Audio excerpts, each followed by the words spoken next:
What is the absolutely first question you ask yourself when you look at a potential investment? And do you and Mr. Munger ask yourself the same first question? Yeah. Well, I think I don't ask myself whether Charlie's going to like it, because that will be a tough one. No, the first question is, can I understand it?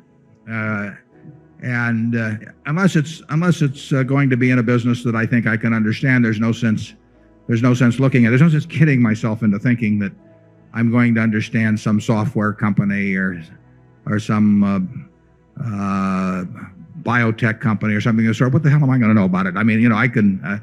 So that's the first threshold question.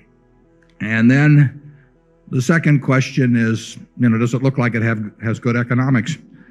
Has it earned high returns on capital? Does it strike me as something that's likely to do that? And then I sort of go from there. How about you, Charlie? Yeah, we tend to judge by the past record.